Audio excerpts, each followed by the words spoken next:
Welcome to the digital educare. আমি তোমাদের ভূগোল শিক্ষক কিশোর স্যার চলে আসলাম তৃতীয় ভিডিওতে, যেখানে আমরা পড়ছিলাম কি প্রথম অধ্যায় দশম শ্রেণীর প্রথম অধ্যায় বহির্জাত প্রক্রিয়া দ্বারা গঠিত ভূমিরূপ। সেখানে আজকে আমরা তৃতীয় ক্লাসে চলে আসলাম। এখানে আজকে আমরা পড়তে চলেছি যে নদীর ক্ষয়কাজের ফলে কি কি ভূমিরূপ গঠিত হয়। তাই ভিডিওটি কি তোমরা প্রথম থেকে শেষ অবধি অবশ্যই দেখো, কারণ এখানে তোমাদের 99% কমন যোগ্য আজকে একটা প্রশ্নের উত্তর বলতে পারো যে নদীর ক্ষয়কাজের ফলে গঠিত ভূমিরূপগুলি কী কী। সেই ভূমিরূপগুলো সম্পর্কে ডিটেলসে আলোচনা করতে চলেছি। যেই ভিডিওটা তোমরা প্রথম থেকে শেষ অবধি যদি দেখো তাহলে তোমরা আর ভুলবে না এবং অ্যান্সার করা খুব সহজ হবে। মাধ্যমিক পরীক্ষার্থীদের জন্য কিন্তু অবশ্যই এই ভিডিওটি খুবই গুরুত্বপূর্ণ। তাই তোমরা যারা দূর থেকে আমাদের ফলো করছো অবশ্যই নিয়মিত চ্যানেলটিকে ফলো করো, সাবস্ক্রাইব করো এবং দ্রুত নোটিফিকেশন পাওয়ার জন্য অবশ্যই বেল আইকনটিকে প্রেস করে রাখো। এবং আমাদের যে হোয়াটসঅ্যাপ এবং টেলিগ্রাম গ্রুপ আছে অবশ্যই তোমরা সেখানে জয়েন হয়ে যাবে, কারণ আমাদের সমস্ত ভিডিওর যে লিঙ্ক সেখানে দেওয়া থাকবে।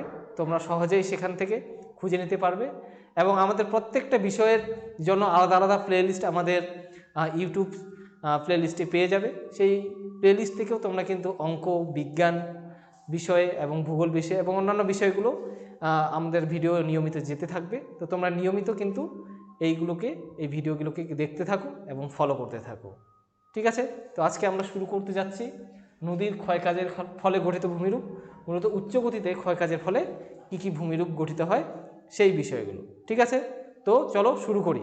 উচ্চ গতিতে প্রথমেই নদী যে ভূমিরূপটা তৈরি করে সেটা হলো কি, সেটা হলো এক নাম্বার যদি দেই আমরা, সেটা আই আকৃতির উপত্যকা বা ক্যানিয়ন এবং ভি আকৃতির উপত্যকা বা গিরিখাত। তাহলে ক্যানিয়ন বা গিরিখাত এই শব্দ দুইটার সঙ্গে কিন্তু তোমরা একটু হলেও পরিচিত। তো ক্যানিয়ন কি, এটা যদি আমরা এক কথায় বলি তাহলে শুষ্ক অঞ্চলে, দেখো শুষ্ক অঞ্চলে কি বলেছে, শুষ্ক অঞ্চলে পার্বত্য প্রবাহে নিম্নক্ষয়ের কারণে ক্যানিয়ন, হ্যাঁ, এবং আর্দ্র অঞ্চলে অধিক নিম্ন ও কম পার্শ্বক্ষয়ের কারণে গিরিখাত সৃষ্টি হয়। এখানে দুটো শব্দ কিন্তু দেওয়া আছে ইম্পর্টেন্ট, যেটা হলো শুষ্ক অঞ্চল আর এটা হচ্ছে আর্দ্র অঞ্চল। শুষ্ক অঞ্চল আবার কি, শুষ্ক অঞ্চলে আবার নদী কীরকম? শুষ্ক অঞ্চলে মানে মনে করো এখানে বৃষ্টিপাত হয় না, এলাকাটাতে এই এলাকাতে বৃষ্টিপাত হয় না, কিন্তু নদীটায় হ্যাঁ বহু দূর থেকে আসছে, ঠিক আছে, বা নদীটা কোনো জলাধার থেকে সৃষ্টি হচ্ছে, যেখানে হঠাৎ বৃষ্টিপাত হয়। মরুভূমিতে কিন্তু হঠাৎ হঠাৎ বৃষ্টিপাত হয়, তখন বন্যার সৃষ্টি করে, কিন্তু নদী একসঙ্গে প্রচুর জল হঠাৎ করে প্রবাহিত হয়, যেটাকে ফ্ল্যাশ ফ্লাডও বলা হয়, হ্যাঁ, হরপা বান। তো নদী যখন এরকম করে প্রবাহিত হয় শুষ্ক অঞ্চলের উপর দিয়ে, তো সেই জায়গাগুলোতে এই সমস্ত জায়গায় তো বৃষ্টিপাত হবে না। এখানে কি বৃষ্টিপাত হবে? এই জায়গাগুলোতে বৃষ্টিপাত হয় না।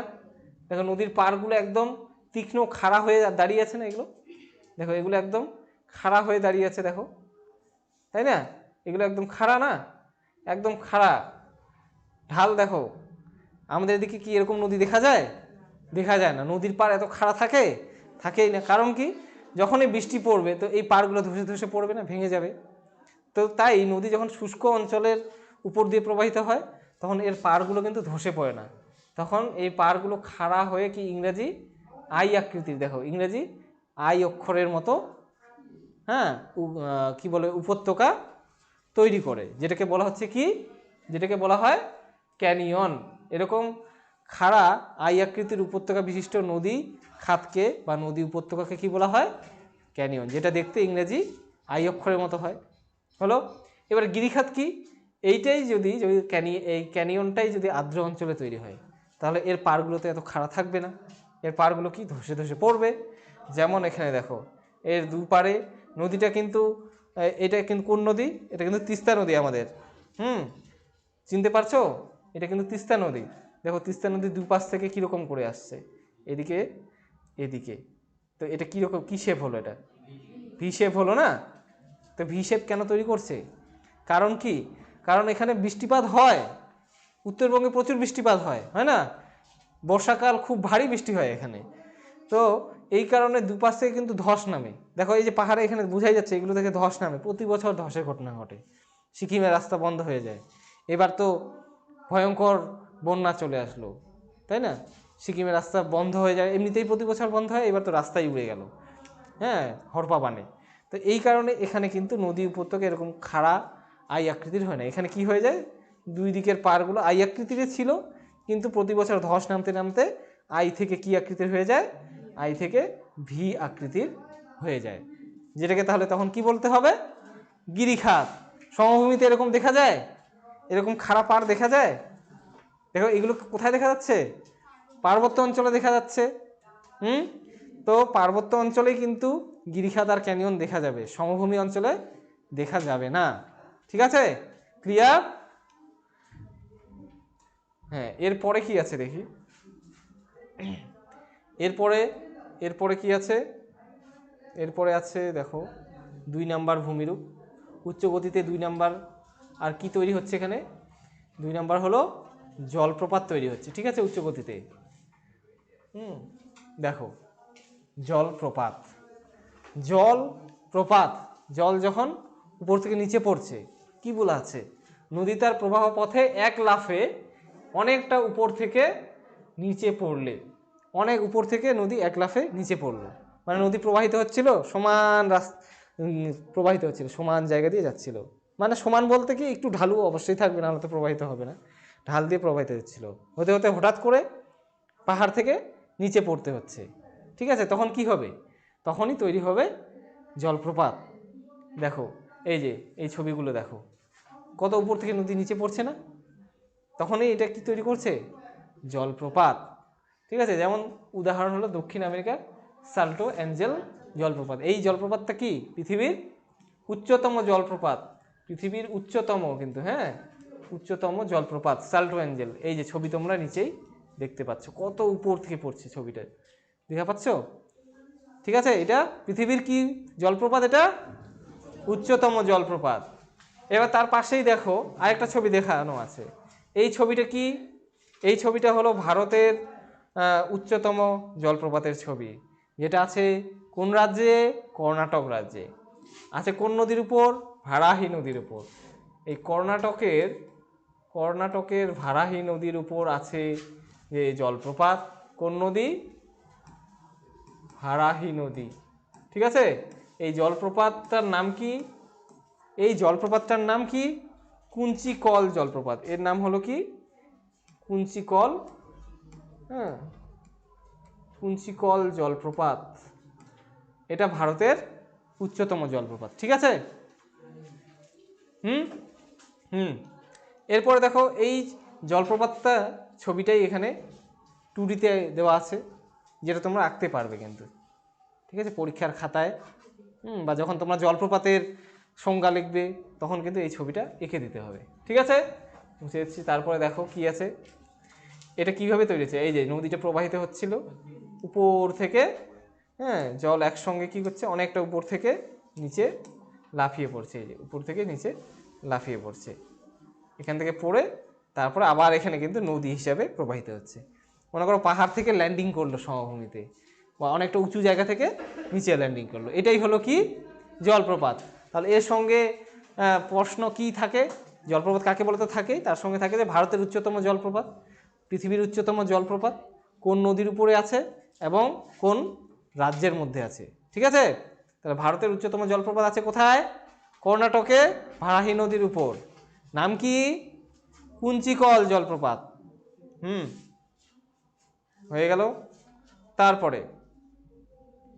তারপরে আছে কি দেখো, 3 নম্বর ভূমিরূপ প্রপাতকূপ। 3 নম্বর ভূমিরূপটা হলো প্রপাতকূপ। দেখো আগের ছবিটার সঙ্গেই এর কিন্তু সম্পর্ক আছে। প্রপাতকূপ কি জিনিস, প্রপাত মানে তো বুঝতেই পারছো, এটা জলপ্রপাতের কোথায় বলা হচ্ছে, প্রপাত মানে এখানে জলপ্রপাতের কোথায় বলা হচ্ছে কিন্তু। ঠিক আছে, হ্যাঁ তার মানে দাঁড়াও 1 মিনিট, প্রপাতকূপ হলো কি জলপ্রপাতের, 1 মিনিট চেঞ্জ, একটু দাঁড়াও ঠিক করে নিই এটা। ঠিক আছে, প্রপাতকূপ, এইবার চলে গেছে। প্রপাতকূপ কি, প্রপাতকূপ হলো জলপ্রপাত যখন উপর থেকে নিচে পড়ছে, যখন আছড়ে মাটিতে পড়ছে, তো এত বড় এত পরিমাণে জল এত স্পিডে যখন উপর থেকে নিচে পড়বে আছড়ে, তখন কি হবে, তখন তার আঘাতে ক্ষয় হবে না। তো প্রপাতকূপ হলো সেই জিনিসটা যে যখন জলপ্রপাত নিচে পড়ছে আছড়ে, নিচে পড়ার সঙ্গে সঙ্গে যেখানে ধাক্কা খাচ্ছে সেই জায়গাতে কি করবে, একটা কূপ বা গর্তের সৃষ্টি করবে। সেই গর্তটা আবার কীরকম, হাড়ির মতো হবে, যেটা তোমাদের এখানে লিখিয়ে দিয়েছি আমি। দেখো জলপ্রপাতের নিচে সৃষ্টি হওয়া হাড়ির মতো গোলাকার গর্ত হলো প্রপাত কূপ। জলটা যখন উপর থেকে নিচে পড়বে, এখানে আছড়ে পড়েই ক্ষয় করে জায়গাটাকে হাড়ির মতো একটা গর্ত তৈরি করবে, যেটাকে বলা হচ্ছে কি প্রপাত কূপ। ঠিক আছে, উদাহরণ কি, সমস্ত প্রকার জলপ্রপাতের নিচেই দেখা যায়। যে কোনো জায়গায়, পৃথিবীর যে কোনো জায়গায় জলপ্রপাত যদি সৃষ্টি হয়, যখন জলটা উপর থেকে নিচে পড়বে, পড়েই এরকম একটা প্রপাত কূপ সৃষ্টি করবে। মানে প্রায় সমস্ত জায়গায় জলপ্রপাতেই দেখা যাবে। তোমরা দেখে থাকবে, যদি ম্যান ভার্সেস ওয়াইল্ড দেখে থাকো ডিসকভারিতে, দেখবে বেয়ার গ্রিল কিন্তু এই জলপ্রপাতে লাফ দিত। কোথায় লাফ দিত বলো তো? এই যে কূপ, যে প্রপাত কূপ ছিল ওখানে লাফ দিত। এবার যদি কেউ বোকামি করে অন্য জায়গায় লাফ দেয়, তাহলে কিন্তু পাথরে ধাক্কা খেয়ে মরে যাবে, মাথা টাথা ফেটে যাবে, হাত পা ভেঙে যাবে। কিন্তু জলপ্রপাত যেখানে জলটা আছড়ে পড়ছে, ওখানে ও জানে, ভালো করে বুঝেছে যে প্রপাত কূপ বলে একটা জিনিস থাকে, যেখানে যথেষ্ট গভীরতা কিন্তু খুব বেশি থাকে, যথেষ্ট গভীর। সেখানেই ও লাফ দিত জলপ্রপাতে। যদি একটু সাইডে লাফ দেয় তাহলেই ছবি হয়ে যাবে। ঠিক আছে, এই হলো প্রপাত কূপ, বোঝা গেছে? হ্যাঁ, এরপরে প্রপাত কূপের পরে 4 নম্বর ভূমিরূপ কি আছে? নদীর ক্ষয়কাজের ফলে গঠিত 4 নম্বর ভূমিরূপ হলো র্যাপিডস বা খরস্রোত। দেখো, এই যে আমরা পরপর 3টে ভূমিরূপ দেখছি, 1 নম্বর তো গিরিখাত আর ক্যানিয়ন ছিল, এটা একদম আলাদা। তো এই যে 3টে ভূমিরূপ দেখছি, এই 3টাই কি জলপ্রপাতের সঙ্গে রিলেটেড। ঠিক আছে, র্যাপিড বা খরস্রোত। র্যাপিডস কি আর বা খরস্রোতই বা কি? ইংরেজিতে র্যাপিডস, বাংলায় হলো খরস্রোত। ঠিক আছে, পরে দেখো, জলপ্রপাত যখন অনেকগুলি ধাপ সৃষ্টি করে নিচে নামে, তখন সেরকম জলপ্রপাতকেই খরস্রোত বলা হয়। ঠিক আছে, জলপ্রপাত এক লাফে যদি নামে তাহলে জলপ্রপাত। এবার বারবার যদি ধাপে ধাপে ধাপে ধাপে সিঁড়ির মতো করে যদি নামতে থাকে জলপ্রপাত, তাহলে কি হবে? খরস্রোত হবে, তখন কিন্তু সেটা হবে খরস্রোত। দেখো, আর এই খরস্রোত দেখতে কিন্তু খুবই সুন্দর হয়। দেখো জলটা কি সুন্দর উপর থেকে, এখান থেকে নিচে নামছে, নিচে নেমে আবার একটা জলপ্রপাতের সৃষ্টি করে আবার নামছে। এটা বারবার হতে পারে, যতবার খুশি হতে পারে।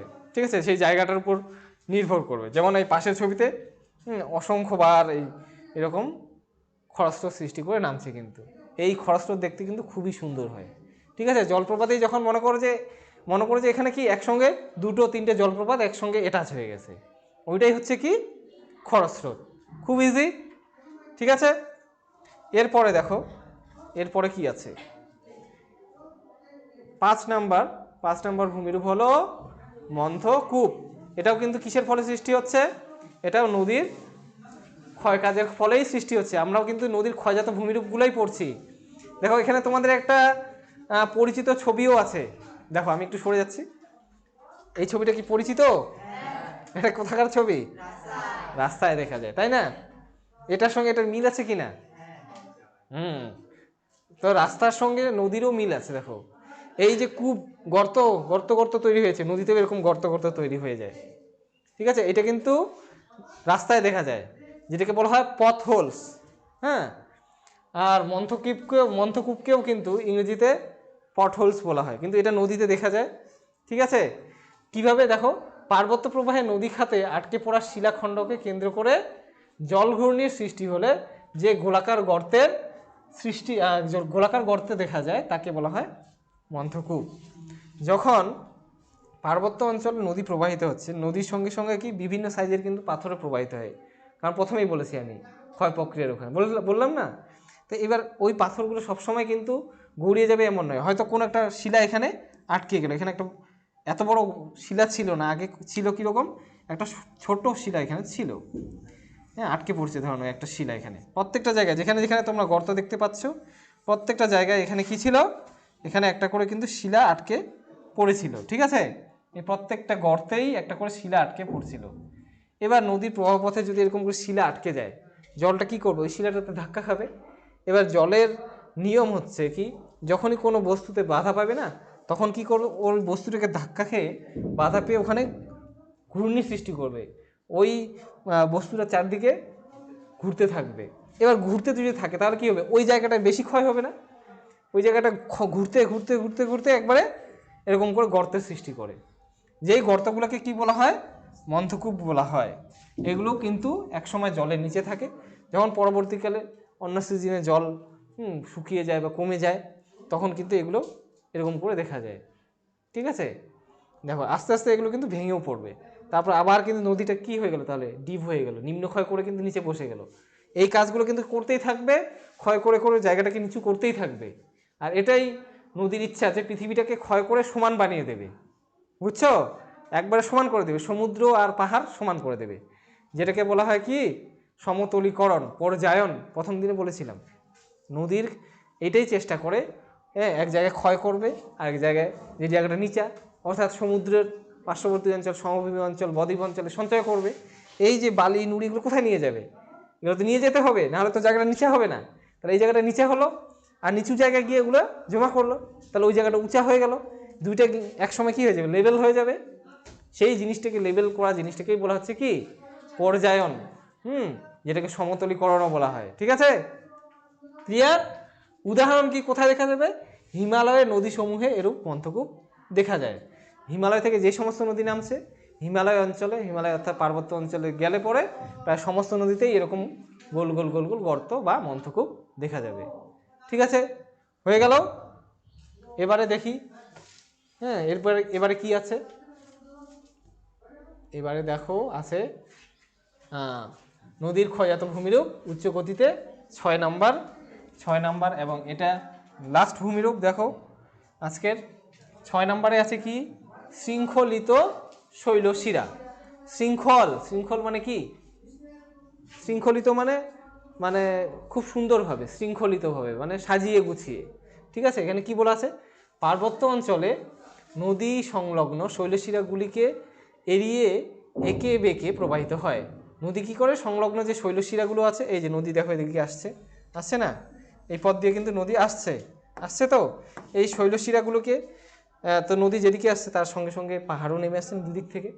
এই শৈলশিরাগুলিকে কিন্তু নদী এড়িয়ে এঁকে বেঁকে প্রবাহিত হয়, কারণ এটা সোজা তো প্রবাহিত হতে গেলে বিশাল পরিমাণে ক্ষয় করতে হবে, অনেকটা একটা পাহাড়ের পাদদেশকে ক্ষয় করে যেতে হবে। তো এটা তো সম্ভব নয়, সেজন্য কিছুটা এঁকে বেঁকে চলে, ক্ষয় করে অবশ্যই, কিন্তু তার সঙ্গে সঙ্গে কিছুটা এঁকে বেঁকে সেই শৈলশিরাগুলোকে, যে সব থেকে নিচুতম জায়গা আছে শৈলশিরাগুলোর, সেই নিচু এলাকাগুলো দিয়ে এরকম করে প্রবাহিত হয়। আর যে কারণে নদীর দ্বারা এভাবে, হ্যাঁ, শৈলশিরাগুলোকে ক্ষয় করতে করতে ওরা একটা সুশৃঙ্খলভাবে সুন্দর করে দুদিক থেকে যেন নেমে এসে নদীতে মিলে যাচ্ছে। দেখো দুদিক থেকে ভিউটা দেখো, দূর থেকে দেখলে কি দেখা যাচ্ছে? দেখো এখানে বলাই আছে, তাই দূর থেকে দেখে মনে হয় শৈলশিরাগুলি নদী উপত্যকার সঙ্গে, হ্যাঁ, নদী উপত্যকায় শৃঙ্খলিত হয়ে আছে, সুন্দর করে দুদিক থেকে সুশৃঙ্খলভাবে যেন সাজিয়ে গুছিয়ে আছে না? কি সুন্দর করে এদিক থেকে নেমে আসছে, এদিক থেকেও নেমে আসছে, এদিক থেকেও নেমে আসছে, এরকম করে যেন সুশৃঙ্খলভাবে সাজানো গোছানো। এই জিনিসটাকেই বলা হচ্ছে কি, এরকম যে ভূমিরূপটা দেখতে, এই ভূমিরূপটাকেই বলা হচ্ছে শৃঙ্খলিত শৈলশিরা। তোমরা যখন পাহাড়ে বেড়াতে যাবে, এই ভূমিরূপটা একদম অবশ্যই তোমাদের চোখের সামনে ভেসে উঠবে। ঠিক আছে, কারণ আমরা একটা দূর থেকে কিন্তু এরকম পুরো নদীটাকে দেখতে পাবো না, এরকম দেখতে পাবো। আর বুঝতে হবে এখানে অবশ্যই নদী আছে, যেখানেই দুদিক থেকে শৈলশিরাগুলো নেমে গেছে ওখানে অবশ্যই নদী থাকবেই। ঠিক আছে, এই হলো শৃঙ্খলিত শৈলশিরা। ঠিক আছে, তারপরে দেখো উদাহরণ দেওয়া আছে, উচ্চ হিমালয়ের বেশিরভাগ নদীতেই দেখা যায়। তোমরা তিস্তা, গঙ্গা, ঠিক আছে, সব যে হিমালয় থেকে নেমে আসা নদীগুলো আছে সবগুলো নদীতেই কিন্তু এরকম শৃঙ্খলিত শৈলশিরা দেখতে পাবে। ঠিক আছে, তো এখান থেকেই শেষ হয়ে গেল আজকের নদীর ক্ষয়জাত ভূমিরূপগুলো। উচ্চগতিতে নদী যে সমস্ত ক্ষয়জাত ভূমিরূপ তৈরি করে সেগুলো এখানেই শেষ হয়ে গেল। দেখো এগুলো সব মিলে একটা কিন্তু বড় প্রশ্ন তৈরি করে, যে নদীর উচ্চগতিতে ক্ষয়কাজের ফলে গঠিত ভূমিরূপগুলি কি কি। তাহলে প্রথম থেকে যদি দেখো এই সবগুলো মিলেই কিন্তু একটা উত্তর হয়ে গেল আমাদের, যে নদীর ক্ষয়জাত বা উচ্চগতিতে ক্ষয় কাজের ফলে গঠিত ভূমিরূপগুলি কি কি। দেখো 1 নাম্বার হবে আই আকৃতির এবং ভি আকৃতির উপত্যকা, অর্থাৎ গিরিখাত ও ক্যানিয়ন। 2 নাম্বারে আমি পড়িয়েছিলাম কি জলপ্রপাত। ঠিক আছে, উদাহরণ সহ এরকম ছবি সহ দিতে হবে। 3 নাম্বারে কি মন্থকূপ। মন্থকূপ। তারপরে 4 নম্বরে কি পড়লাম? 4 নম্বরে পড়লাম র্যাপিডস বা খরস্রোত, ঠিক আছে, জলপ্রপাতের সঙ্গেই পড়লাম কি র্যাপিডস বা খরস্রোত, ঠিক আছে। তারপরে 5 নম্বর কি মন্থকূপ, মন্থকূপ পড়লাম। আর 6 নম্বরে কি পড়লাম? শৃঙ্খলিত শৈলশিরা, ঠিক আছে। তাহলে আজকে এই পর্যন্তই। তো সবাইকে প্রথম থেকে শেষ অবধি থাকার জন্য ধন্যবাদ। আজকের ক্লাস এ পর্যন্তই। নেক্সট ভিডিওতে আমরা আবার নদীর মধ্যগতিতে গঠিত ভূমিরূপগুলি পড়তে চলেছি। তাই তোমরা অবশ্যই নিয়মিত চ্যানেলটিকে দেখবে এবং ফলো করবে, এবং তোমাদের সুবিধা অসুবিধা কীরকম লাগলো অবশ্যই কিন্তু কমেন্ট বক্সে জানাতে ভুলবে না, ঠিক আছে। তো দেখা হচ্ছে পরের ভিডিওতে। সবাই খুব ভালো থেকো, সুস্থ থেকো, এবং অবশ্যই চ্যানেলটিকে সাবস্ক্রাইব করো এবং বন্ধুবান্ধবকে শেয়ার করো, তাদেরকেও দেখার সুযোগ করে দাও। কারণ মনে রাখবে, তোমাদের একটি শেয়ার কিন্তু আমাদের জন্য অনেক অনেক উপকার লাগতে পারে, যেটা তোমাদের জন্য কোনো বিনামূল্যে সেটা কিন্তু আমাদের জন্য অনেক কাজের হতে চলেছে। অবশ্যই চ্যানেলটিকে সাবস্ক্রাইব করবে এবং শেয়ার করবে। Thank you. দেখা হচ্ছে পরের ভিডিওতে।